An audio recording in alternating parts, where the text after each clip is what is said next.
Mari saudara kita tunduk kepala, kita berdoa di hadapan Tuhan.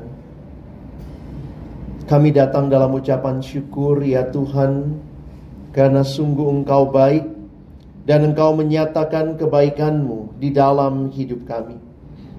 Tuhan memberikan bagi kami hari perhentian untuk kami datang beribadah, memuji, memuliakan nama-Mu.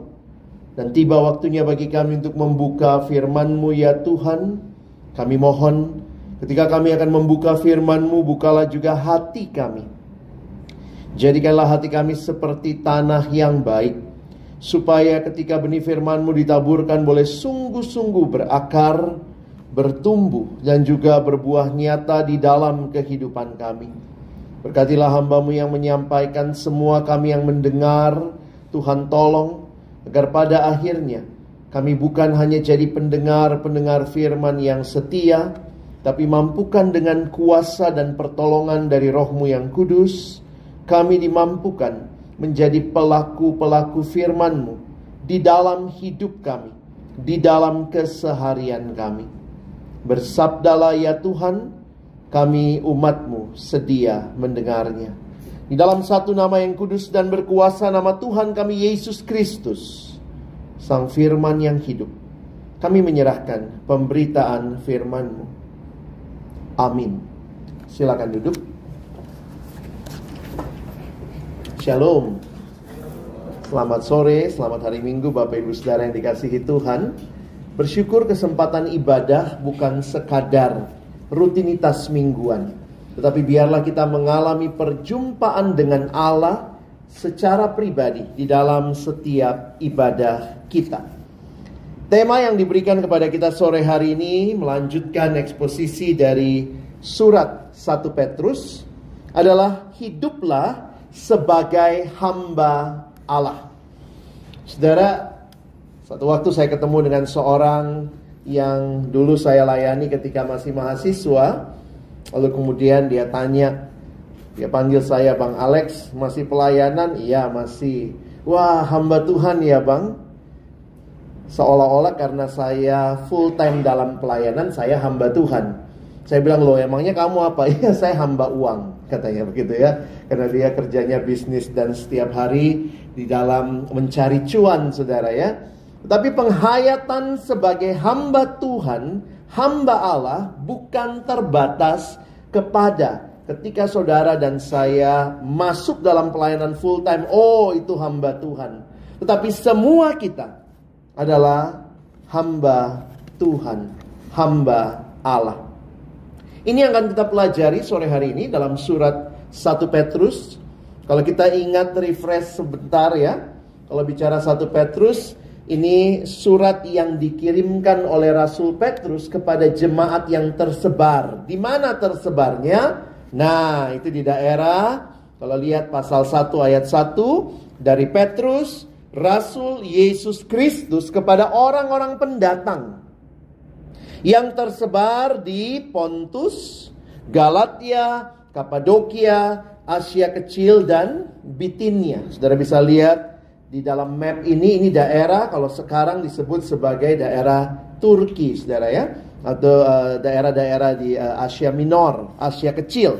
Nah, yang menarik kalau kita perhatikan, pada masa itu kembali lagi situasinya tidak mudah.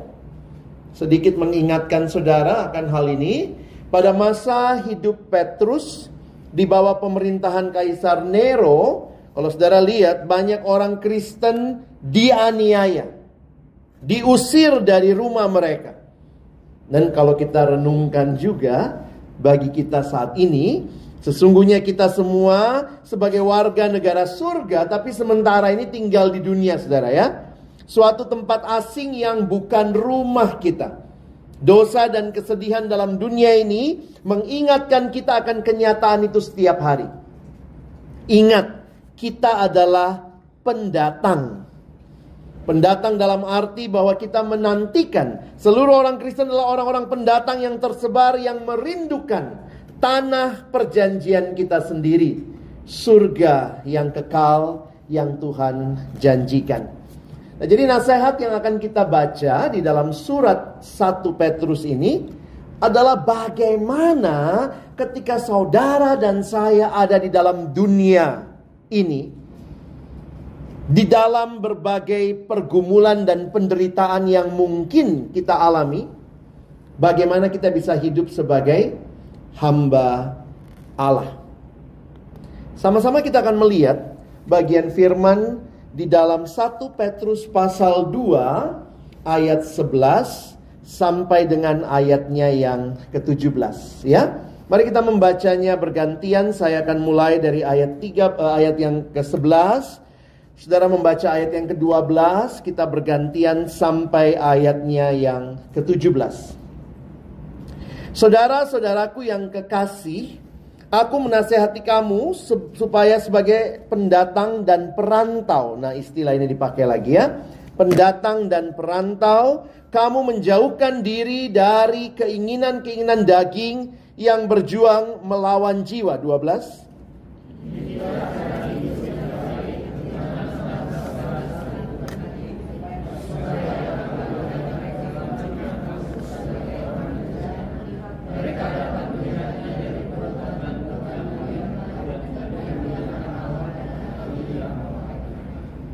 Tunduklah kepada Allah, kepada semua lembaga manusia, baik kepada raja sebagai pemegang kekuasaan yang tertinggi,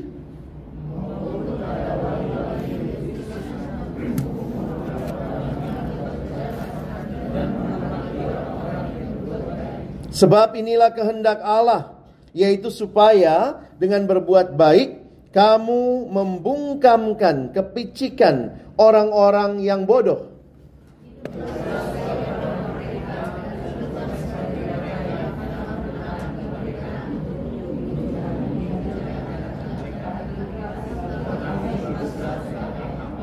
Hormatilah semua orang, kasihilah saudara-saudaramu, takutlah akan Allah, hormatilah raja.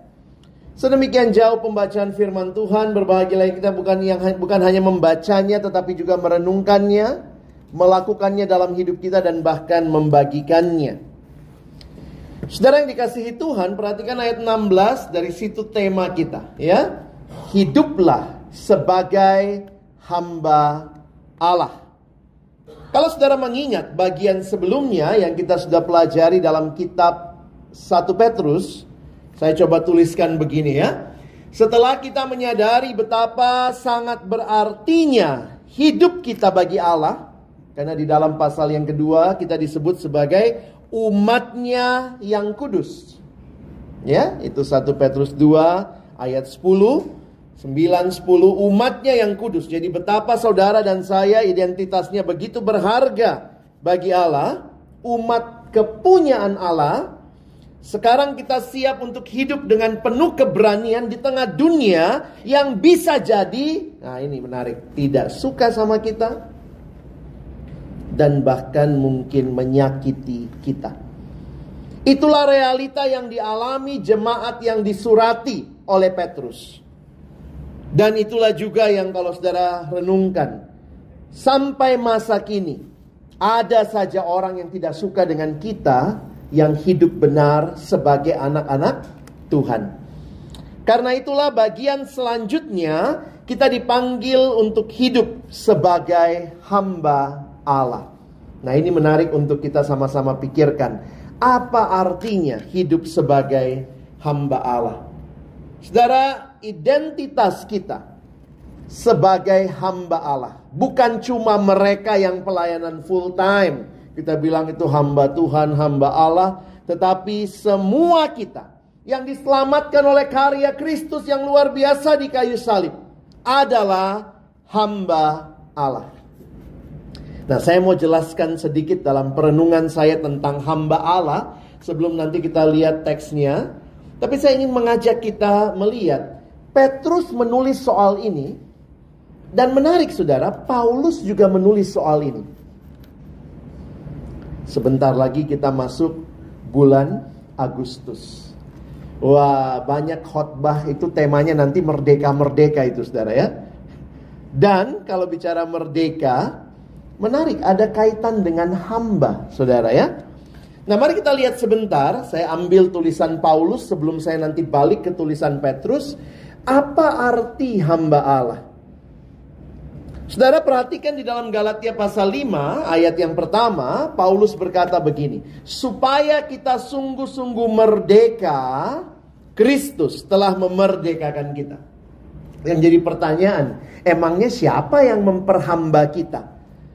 Siapakah yang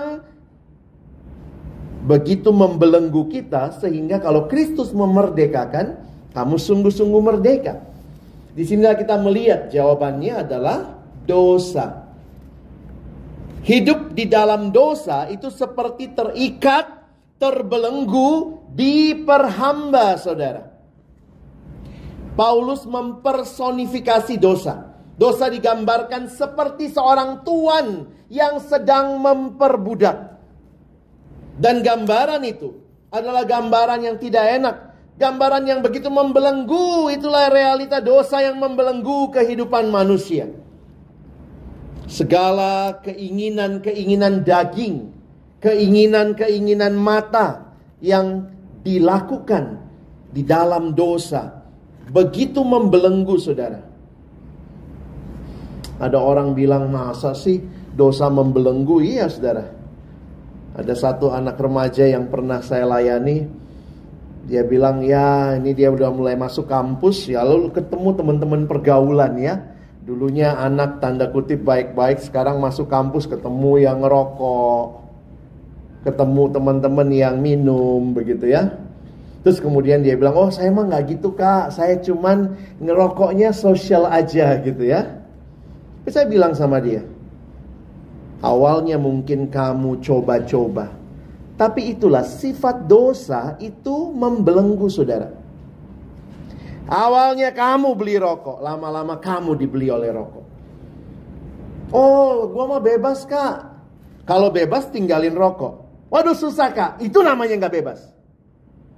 Sehingga banyak orang berpikir dia bebas, tetapi kebebasan yang sejati adalah kebebasan yang membawa kita di dalam keterikatan kepada hal yang lain. Nanti saya coba jelaskan ya. Maka pertanyaannya, bagaimana Yesus membebaskan kita? Yesus membebaskan kita dengan karya yang dia lakukan bagi kita di kayu salib. Seperti terjadi pertukaran besar, Jesus saves. Yesus menyelamatkan. Yesus mematahkan belenggu dosa. Dan perhatikan, Yesus membebaskan kita.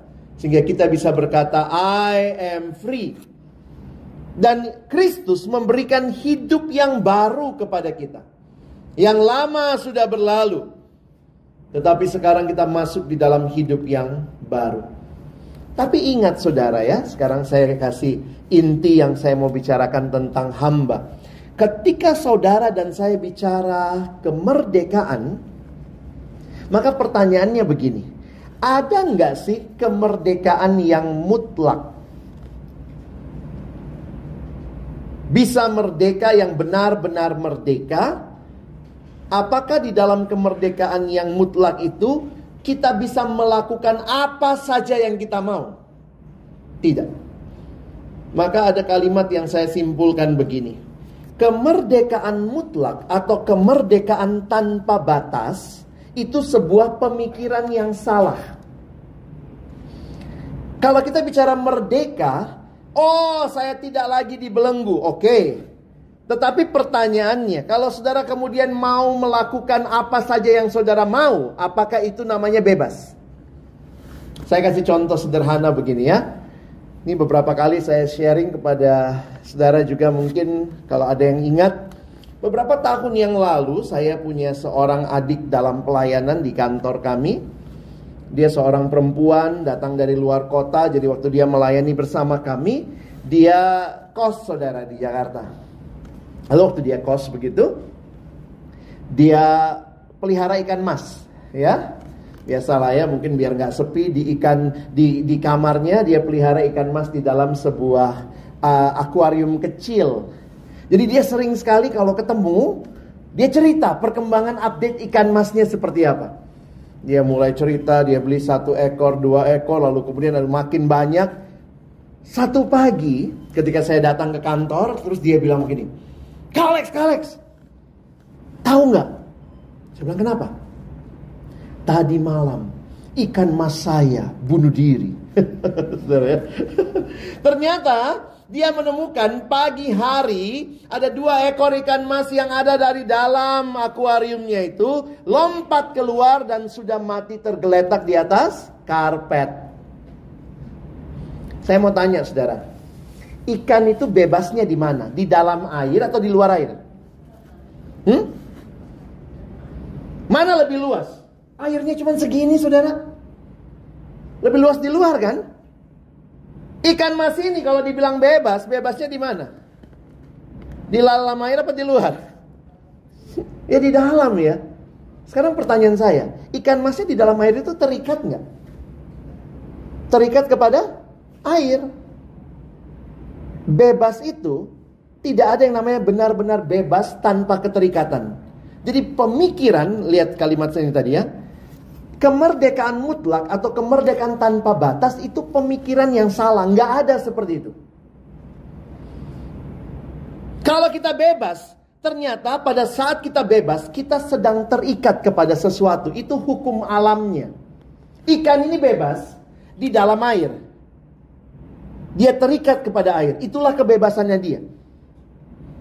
Kami waktu itu agak bercanda ya. Mungkin ini ikan yang gak disetujui cintanya sama orang tua ya. Lompat berdua dia. Sampai akhirnya mati. Mungkin waktu awalnya dia lompat. Mungkin dia berasa, saya ini ikan reformasi. Saya tidak butuh air. Tapi begitu dia keluar dari air, dia MPP saudara. Mati pelan-pelan. Maka pertanyaan menarik. Apa itu kebebasan? Kebebasan adalah sebuah keterikatan. Ayo sama-sama ya. Kebebasan adalah sebuah keterikatan. Nah, keterikatan kepada siapa? Keterikatan kepada apa? Itu yang saudara dan saya perhatikan. Itu yang diberikan gambaran. Kita lihat dulu tulisan Paulus ya. Paulus menulis di dalam Roma 6 ayat 17, 18 dan di dalam ayat 22. Saudara perhatikan ayatnya. Tetapi syukur kepada Allah ya. Ini Paulus sedang bicara tentang apa yang dia alami. Tetapi syukur kepada Allah, dahulu memang kamu ya, dia bicara pada jemaat, kamu juga seperti saya adalah hamba dosa. Tetapi sekarang kamu dengan segenap hati telah mentaati pelajaran yang telah diteruskan kepadamu. Kamu telah dimerdekakan. Akhirnya merdeka. Dulu hambanya dosa, sekarang merdeka. Tapi ingat, ternyata hidup Kristen adalah hidup yang tadinya hamba dosa, dimerdekakan untuk jadi hamba lagi, yaitu hamba kebenaran. Jadi pernahkah saudara benar-benar bebas? Kebebasan sejati selalu terikat kepada Allah. Jadi bukannya dimerdekakan dari dosa, lalu sekarang merdeka benar. Ternyata begitu kita dimerdekakan dari dosa, kita adalah hamba Allah yang terikat kepada kebenaran. Coba lihat Roma 6, kita baca sama-sama ya. 1, 2, ya. Tetapi sekarang, setelah kamu dimerdekakan dari dosa, dan setelah kamu menjadi hamba Allah, kamu beroleh buah yang membawa kamu kepada pengudusan, dan sebagai kesudahannya ialah hidup yang... Ini kalimatnya Paulus. Lihat kalimatnya. Kamu dimerdekakan dari dosa. Dulunya hamba dosa. Dimerdekakan, sekarang jadi hamba Allah. Itu juga yang digemakan oleh Petrus yang kita baca tadi. Persis kalimatnya. Hiduplah sebagai orang-orang merdeka. Akhirnya kalau kita pikir merdeka ya, kalau merdeka kan gak diperhamba oleh apapun. Tapi ternyata kalimatnya, tetapi hiduplah sebagai hamba Allah. Jadi saudara sudah bisa paham sekarang? Mau merdeka? Jadi hamba Allah. Karena tidak ada kemerdekaan yang di dalamnya saudara bisa bilang, saya tidak diperhamba siapapun. No. Ini generasi GPS saudara ya. Makanya posisi sangat penting. Pastikan. Siapa yang ke gereja ini tadi pakai GPS? Sampai kadang-kadang udah nggak tahu jalan ya, karena percaya sama GPS ya. Di mana saudara dan saya? Dunia ini menawarkan kemerdekaan, tetapi justru itu adalah perhambaan kepada dosa. Kristus menawarkan kemerdekaan sejati, di mana terkait dengan jadi hamba Allah. Silakan saudara pilih. Dua-duanya perhambaan. Satu perhambaan yang begitu membebaskan, memberikan kehidupan. Satunya perhambaan yang membawa kebinasaan. Ya, nanti kalau dengar banyak khotbah kemerdekaan, kiranya saudara tidak merasa merdeka itu lalu boleh bikin apa saja. Saya suka bilang sama anak SMA yang saya layani ya, anak mahasiswa, kalau kau punya orang tua yang semua yang kamu minta boleh, itu bukan orang tua yang baik pasti. Oh, anak saya bebasin pak. Beberapa orang tua gitu ya, kalau ketemu ya suka bangga-banggaan gitu ya. Iya, orang tua lu kolot banget. Kalau saya jadi orang tua sekarang, wah saya bebasin anak saya. Oh bener ya tante ya, bebasin ya. Terus boleh anaknya bunuh orang? Oh enggak pak. Oh berarti enggak bebas juga anak tante. Karena tante akan memberikan berbagai hukum menolong dia. Kalau ada orang tua yang semua boleh. Papa mau pukul guru, silakan nak, bebas, silakan. Papa mau lempar kepala sekolah, oh silakan. Kalau ada orang tua seperti itu bukan orang tua yang baik. Kebebasan sejati ternyata adalah keterikatan kepada Allah. Dan kalau kita sudah terikat kepada Allah, kita dibebaskan untuk hidup bagi Allah, maka ya kita pun akan hidup bagi Allah. Live, set free to live free. Jadi kalau saudara sudah paham ini, maka ketika Petrus ingatkan, kamu adalah hamba Allah, lalu bagaimana mereka meresponinya? Ternyata hidup sebagai hamba Allah itu tidak hanya hidup terkait kepada Allah, tetapi juga hidup terkait kepada sesama. Sesamanya di mana? Di mana saja, termasuk di dalam tempat di mana kita hadir. Sebagai warga negara, sebagai warga masyarakat, sebagai orang yang ada di dalam sebuah keluarga. Makanya kalau saudara lihat, semua yang paling kecil itu kan keluarga ya. Keluarga, beberapa keluarga membentuk masyarakat. Beberapa masyarakat membentuk sebuah bangsa menjadi negara. Maka hidup sebagai hamba Allah yang Petrus tekankan, di mana itu? Di dalam semua realita tadi. Maka ada 3 hal yang saya coba angkat untuk kita ingat. Apa artinya hidup sebagai hamba Allah? Di dalam praktisnya seperti apa? Pertama, hidup yang baik sesuai kehendak Allah. Ayat 11 dan 12. Coba kita lihat sama-sama. Ayat 11 dan 12. Umat Kristen yang teraniaya pada zaman Petrus mungkin tidak memiliki hak bersuara dalam masyarakat mereka. Kalau suaranya aja nggak didengar, maka Petrus kasih bisa tetap bersaksi nggak? Karena kadang kita berpikir bersaksi cuma lewat suara. Tetapi Petrus ingatkan pentingnya tindakan mereka. Karena tindakan itu akan berbicara atas nama mereka ketika mereka diperlakukan tidak adil.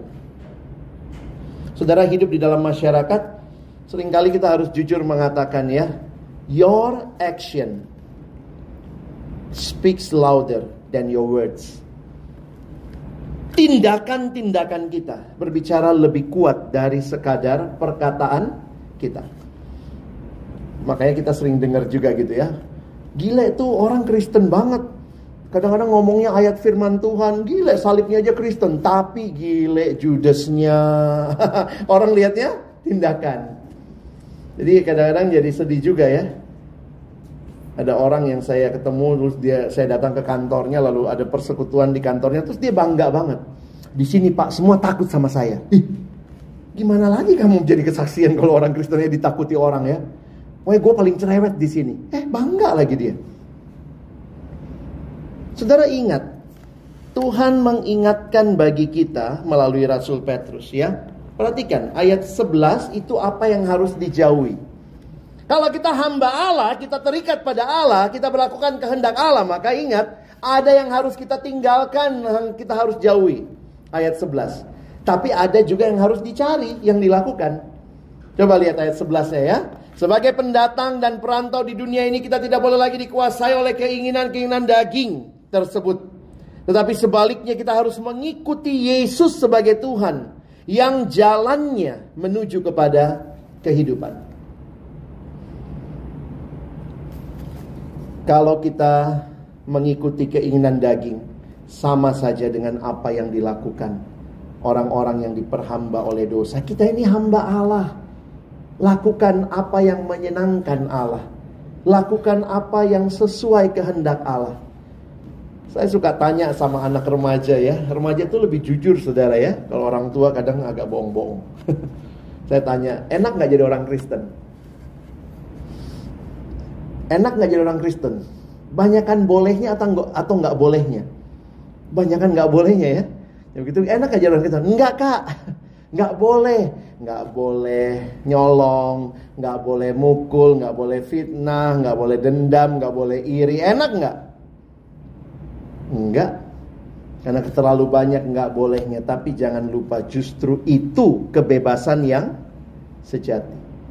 Ketika saudara dan saya mengikuti Yesus, mengikuti teladannya, itulah jalan kehidupan. Bayangkan orang-orang waktu itu, mereka dibenci, dianiaya bahkan. Bagaimana mereka meresponinya? Maka tunjukkan perbuatan yang tidak mengikuti perbuatan daging. Lalu bagaimana melihat orang lain? Saudara lihat ayat 12 ya. Allah berkarya lewat ketidakadilan yang terjadi dan dialami umatnya, untuk menyampaikan Injil melalui mereka yang tetap setia dan lemah lembut menghadapi orang-orang yang memfitnah atau membenci mereka. Waktu saudara dan saya ikut kehendak Tuhan, tidak mengikuti keinginan daging, ingatlah, Tuhan bisa pakai ketaatan kita yang sederhana itu, bahkan untuk jadi kesaksian. Dikatakan supaya apabila mereka memfitnah kamu sebagai orang durjana, tapi waktu lihat tindakanmu, mereka dapat melihat dari perbuatan-perbuatanmu yang baik dan memuliakan Allah pada hari Ia melawat mereka. Saudara dan saya hidup di dalam masyarakat yang tidak semuanya senang sama kita. Panggilan kita, hidup baik sesuai kehendak Allah. Jauhi perbuatan daging. Dan belajarlah tetap setia kepada apa yang Tuhan mau. Mungkin di bisnis saudara juga ada masalah. Kalau nggak ikut ini, mungkin nggak dapat proyek. Kalau nggak lakukan ini, mungkin nggak mendapatkan cuan yang banyak. Tapi kalau kita mau belajar untuk setia. Saya ingat teman saya tidak mau terima sogokan.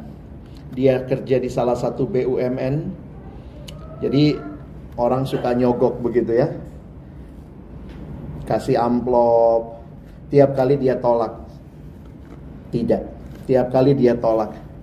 Sampai satu waktu yang nyogok ini ketemu lalu ngobrol ya. Ngobrol gini. Berapa sih harga Bapak? Dikasih duit ini gak mau mulu Pak. Berapa sih harga Bapak? Lalu kemudian sahabat saya ini bilang, lu bisa bayar harga gua seharga darah Kristus. Wah. Yang nyogok terharu, menitikkan air mata. Terus dia bilang gini, Pak, gue juga Kristen Pak. Sedih saudara ya. Kristen nyogok Kristen. Tapi disitulah orang bisa lihat, ketika saudara punya prinsip, punya keteguhan hati, punya pilihan-pilihan yang memuliakan Tuhan. Mungkin dunia tidak suka dengan pilihan kita, tapi itu bisa jadi cara Tuhan membawa orang lain juga datang dan mengenal siapa Tuhan. Yang kedua, Hidup yang tunduk kepada otoritas. Hamba Allah, wah harusnya kan tunduk sama Allah. Tetapi ternyata ada satu realita, kita hidup dalam masyarakat sosial. Kalau tadi dengan orang-orang yang lain yang membenci kita, saudara juga yang seringkali jadi masalah adalah pemimpin. Pemimpinnya di mana? Di mana saja begitu ya. Makanya kalau saudara nanti membaca lebih lanjut seluruh bagian ini, saya coba curi-curi dikit yang bagian ke depan ya. Petrus memberikan contoh-contoh penerapan dalam 4 area otoritas yang dapat membuat umat Kristen bergumul untuk tunduk. 1, tunduk sama raja atau wali negeri. Apalagi kalau rajanya gelok, saudara ya. Kalau rajanya baik sih enak-enak aja ya. Lalu nanti kepada tuan, itu yang ayat 18-20 kita tidak baca. Lalu kepada suami, nah istri-istri ngaku ya. Susah gak tunduk sama suami? Ada ayatnya kan, istri tanduklah suamimu gitu. Tunduk kan ya, jangan salah baca. Dan penundukan satu sama lain.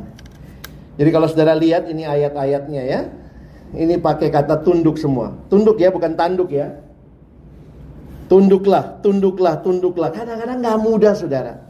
Tapi realitanya pemerintah itu juga, kalau dia pemerintah yang baik, dipakai menghukum yang jahat, memberi reward buat yang baik. Tapi gimana kalau pemerintahannya nggak baik? Ya kita harus kritis. Tapi kalau pemerintahannya cukup baik, memang tidak ada pemerintahan yang sempurna ya.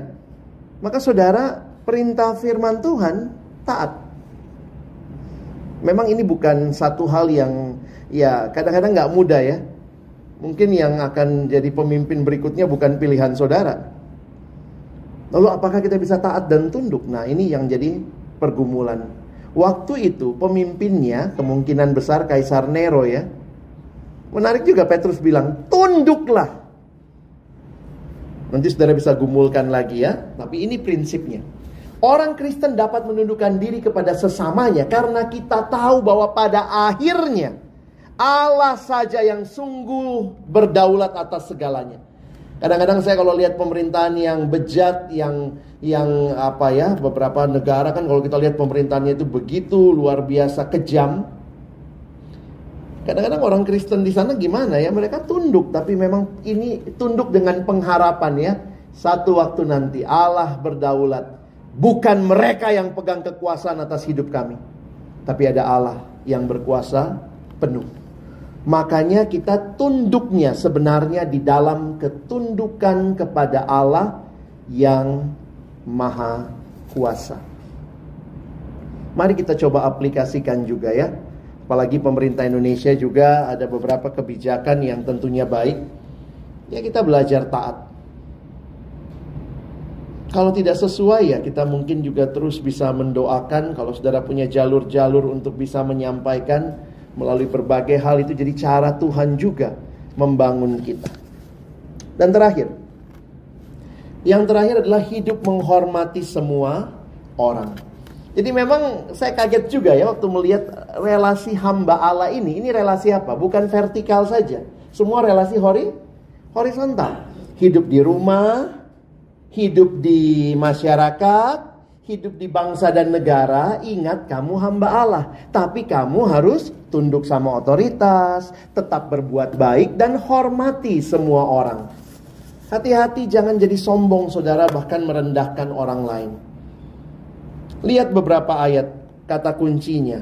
Diulang lagi, ayat 15. Sebab inilah kehendak Allah. Saudara sering mau tahu kehendak Allah?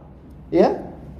Kadang-kadang orang Kristen gitu ya, Tuhan apa kehendakmu? Ada beberapa hal yang sudah jelas di Alkitab. Ini kehendak Allah, yaitu supaya dengan berbuat baik kamu membungkamkan kepicikan orang-orang bodoh.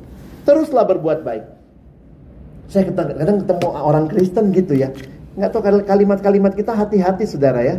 Ada yang ngajarin anaknya gini, lu jadi anak ya, ini anaknya SMA gitu ya, mungkin dibodoh-bodohin temennya.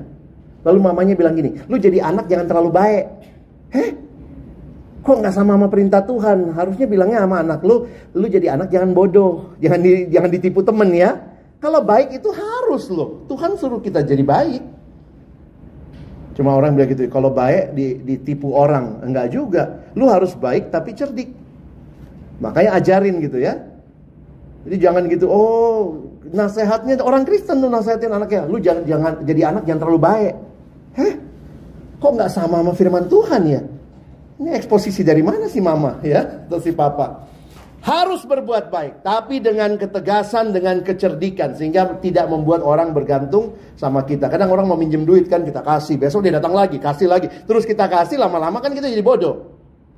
Kebaikan kita dimanfaatin orang lain. Nah, Alkitab mengingatkan, cerdik kamu, kasih umpannya, kasih kailnya ya, daripada kasih ikannya misalnya. Berikutnya, hiduplah sebagai orang merdeka, bukan seperti mereka yang menyalahgunakan kemerdekaan itu untuk menyelubungi kejahatan. Terus jaga kemurnian hati, supaya tidak menyalahgunakan kemerdekaan itu. Dan terakhir, relasinya apa? Ini kata-katanya agak ngulang ya, Petrus ya. Coba saudara lihat. Hormatilah semua orang, kasihilah saudara-saudaramu, takutlah akan Allah. Balik lagi, hormatilah raja. Ternyata di tengah-tengah penderitaan yang sulit, kamu hamba Allah. Dan karena kamu hamba Allah, teruslah berbuat baik, belajar tunduk pada otoritas, dan hormatilah orang-orang di sekitarmu. Orang melihat hidup kita yang menjadikan Allah raja, bukan hidup yang membuat kita terasing dari dunia di mana kita ada, tapi kita hadir dan menggarami di mana Tuhan hadirkan kita. Kiranya Tuhan menolong saudara sekalian untuk boleh menghidupi firman-Nya. Karena pertanyaan terakhirnya, gimana dengan hidup kita? Apakah kita sudah hidup sebagai hamba Allah di dalam dunia di mana Tuhan tempatkan kita? Mari kita jawab, bukan di gereja ini, bukan di dalam gedung ini, tapi waktu saudara keluar dari tempat ini. Maukah saudara jadi orang-orang yang terus berbuat baik, orang-orang yang menunjukkan ketundukan kepada otoritas, dan orang-orang yang mau menghormati orang-orang di sekitar kita? Mari jadi pelaku-pelaku firman-Nya. Amin. Mari berdoa. Tuhan, terima kasih banyak buat firman-Mu. Firman-Mu adalah pelita bagi kaki kami, terang bagi jalan kami. Dan karena itu biarlah firman-Mu sore hari ini kembali menuntun hidup kami di dalam dunia yang juga mungkin akan menganiaya kami, yang tidak senang dengan perilaku kami yang hidup menuruti kehendak Allah. Dunia yang begitu rupa mencoba menjauhkan kami dari Engkau ya Tuhan. Kiranya kami hadir sebagai hamba Allah yang menyatakan siapa Tuhan yang kami layani, yang di dalam kebebasan kami memberi diri, mengikuti kehendak-Mu, menjadi hamba Allah, hamba kebenaran. Kami mohon tolong kami bukan cuma jadi pendengar firman, tapi jadi pelaku firman. Ini doa kami dalam nama Tuhan Yesus Kristus. Kami bersyukur untuk firman. Amin.